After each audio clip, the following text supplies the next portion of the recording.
Gracias por continuar con nosotros y le doy la bienvenida en el estudio de CIPSE Noticias más temprano al neurólogo Jorge Salazar, quien nos va a hablar del autismo. Muy buenos días, doctor, bienvenido. Buenos días, Nancy, gracias por la invitación a ti, a todo el equipo de CIPSE Noticias y a la gente allá en casa.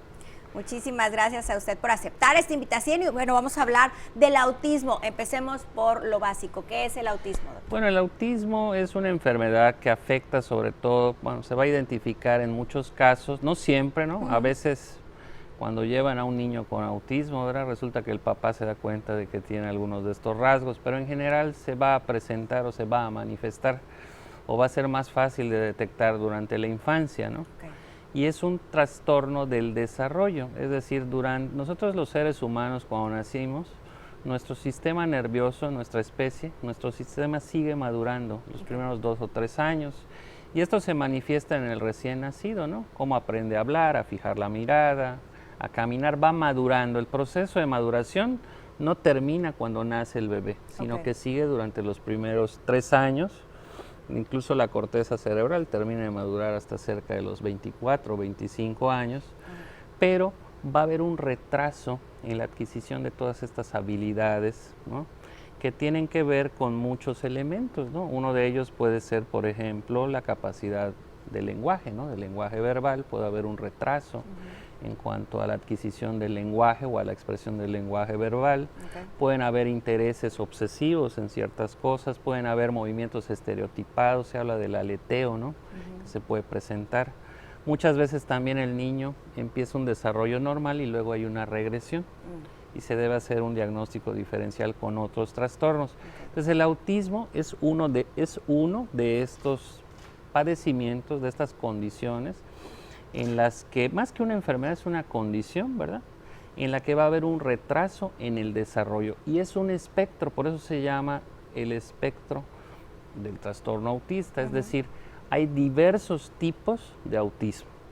Tenemos a gente que tiene alteraciones mínimas, ¿no? A lo mejor algún problema en la socialización nada más, hasta casos muy severos que se pueden acompañar de retraso mental, de epilepsia o de otras condiciones, ¿no? Y que se van a manifestar fundamentalmente por eso. Hay problemas en la interacción social, ¿verdad? Puede haber problemas en cuanto al lenguaje, en cuanto al aprendizaje, y en casos muy severos, bueno, pues se puede acompañar incluso de retraso mental o de crisis convulsivas, pero no es en todos los casos. Ok, solo en algunos. En algunos casos sí. Y que se cree, porque se presenta, lo platicábamos fuera del aire, hay varios estudios que apuntan a un componente genético en un buen porcentaje de los casos, ¿verdad? También hay factores ambientales que pueden influir, como por ejemplo ciertas infecciones durante el embarazo, se les ha relacionado con la aparición de autismo en los niños. Es falso, ¿verdad?, que las vacunas, también lo comentábamos fuera del aire, ¿no?, que las vacunas estén implicadas en el desarrollo del autismo. O sea, no hay elementos suficientes como para afirmar esto. Esto es importante mencionarlo, doctor, porque se ha manejado mucho esta disque teoría de es que se vacunaron, entonces de ahí salió el autismo. No es cierto, no está Yo creo comprobado. que las vacunas, al contrario, son un avance de la ciencia, ¿verdad?, que permiten mejorar la calidad de vida y no podemos afirmar que por eso la gente o haya más casos de autismo. ¿No? Sí puede haber un componente genético, de hecho se han hecho estudios en gemelos, etcétera, y todo apunta a que hay un fuerte componente genético, factores ambientales, y yo creo que algo muy importante, y por eso nos dimos a la tarea de hacer un libro que sea una guía para los papás, para las familias, cuando enfrentan un diagnóstico de un probable autismo. Y aquí es muy importante el acudir con el médico, ¿no? Los pediatras, los neurólogos pediatras y los psiquiatras son elementos fundamentales en la atención de estos pacientes. O sea, si tú tienes un niño que tiene un retraso de alguna manera en la adquisición de estas habilidades, pues hay que estudiarlo, ¿no?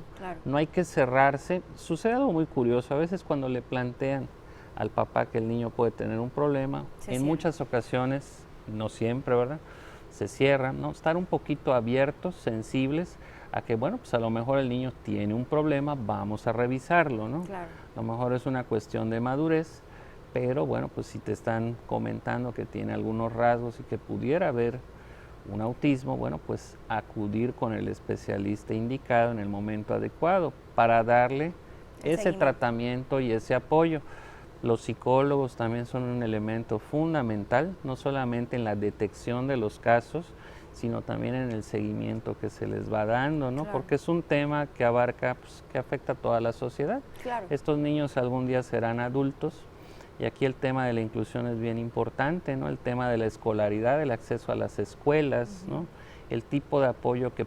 Y se han hecho esfuerzos, yo creo que, bueno, hasta comentábamos, hay una ley de protección para la atención de estos pacientes a nivel nacional, pero yo creo que es una tarea de todos, ¿no? Claro, No es como una sociedad. tarea nada más, así es, y empieza en casa. Esto empieza en la casa desde el momento en que yo reconozco que el niño tiene un problema y acudir con el especialista. Qué trabajo nos cuesta a veces, ¿no?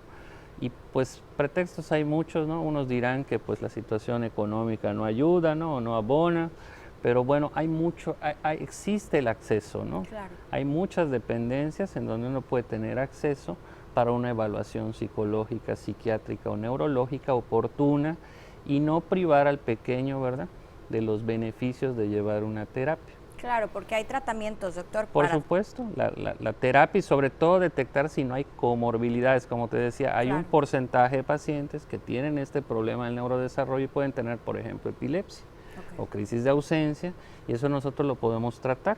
Si nosotros le damos un fármaco oportuno, puede cambiarle la vida al niño, ¿no? Claro, o si totalmente. nosotros le damos ese apoyo psicológico, esa labor de acompañamiento, si nos educamos, si comprendemos o entendemos mejor la enfermedad, la vamos a poder enfrentar. Claro. Porque a veces nos da mucho miedo, nos dejamos llevar un poquito por pues lo que dicen los amigos, lo que vemos a lo mejor en internet, que puede tener algo de cierto, pero muchas veces nos puede desinformar y nos puede generar más dudas. Entonces, pues acérquense a los especialistas. Yo creo que por eso nos dimos a la tarea un grupo multidisciplinario que incluye psicólogos, psiquiatras, neurólogos pediatras, incluso personas que han vivido de cerca el tema del autismo, ¿no? De cómo lo han vivido, cómo lo han afrontado y cómo han sobrellevado esto con buenos resultados en algunos casos o en la mayoría de los casos, y cómo han enfrentado, porque es todo un reto, desde hacer un diagnóstico hasta el manejo, ¿no? Claro, totalmente. ¿Cuándo va a estar listo este libro, doctor? Bueno, nosotros tenemos planeado tenerlo listo a finales de año. Okay. La idea pues es difundir esta información, tratamos de que sea información científica, información de gente que lo ha vivido, para sensibilizar en cuanto al tema, que yo creo que hay mucho que trabajar, no solo en el autismo.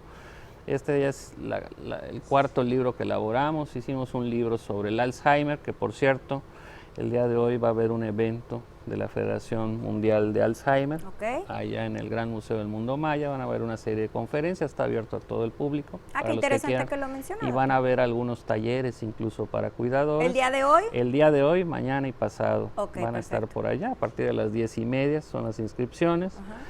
Paréntesis. Sí, sí. Pero también hemos hecho un libro sobre el Parkinson, ¿no? Otro sobre el trastorno por déficit de atención, y ahora estamos trabajando porque sentimos que es un tema que impacta a la sociedad. ¿En dónde se pueden encontrar estos libros, doctor? En la Sedeculta, en la Secretaría de la Cultura y las Artes, hemos dejado algunos ejemplares, y también pues se pueden comunicar con un servidor y les podemos hacer llegar pues el libro, ¿no? Incluso la versión electrónica totalmente gratuita. Si alguno de ustedes tiene algún interés, pues podemos hacérselo llegar. En un momentito más damos sus datos, doctor, para que puedan contactarlo. Y a mí sí me gustaría recordar, lo hemos hablado en varias ocasiones, pero nunca está de más, doctor, hay como señales muy puntuales, ¿no?, para identificar que algo no está correcto, sobre todo cuando tenemos a nuestros hijos pequeñitos. ¿Cuáles son estas señales? Sí, uno de ellos es el retraso en el desarrollo del lenguaje. Otras son las conductas obsesivas sobre ciertos temas, ¿no? Por ejemplo, ordenan los juguetes de determinada manera, no fijan la mirada, eso es algo muy importante. No tienen esa capacidad de interaccionar, de fijar la mirada, ¿no? O pueden tener movimientos estereotipados, por ejemplo, este famoso aleteo, en donde están haciendo una serie de movimientos sin un propósito. Puede alertarnos a que pues pueda tener este chico algún problema, ¿no? O que tengan problemas en la interacción. ¿Sí? Y uno de los elementos clave es la capacidad de aprender cosas, ¿no?, el aprendizaje, y otra es el desarrollo del lenguaje. Eso nos debe alertar de que el niño puede tener un trastorno del desarrollo. que puede o no ser autismo, ¿verdad? Porque hay muchos otros. Claro. Y que debemos de acudir al médico. Claro. Aquí los pediatras son fundamentales, ¿verdad? Los neurólogos pediatras, los psiquiatras, para evaluar al niño, porque a veces confundimos o pensamos, bueno, pues el niño tiene, a lo mejor no tiene autismo, tiene otro problema mucho más sencillo de manejar. De llevar. Ok, perfecto. Doctor, pues muchísimas gracias. Por favor, ¿en dónde podemos encontrarlo? Claro que sí, nos encontramos en el Centro Médico Pensiones, allá en el consultorio 101, ahí estamos para servirles. Perfecto, pues muchísimas gracias, le agradecemos su visita y lo esperamos la próxima semana. Gracias, Nancy, gracias Muchas por la invitación. gracias. Nos vemos Gracias. la próxima. Y antes de pasar a la pausa comercial, yo quiero decirles, amigos,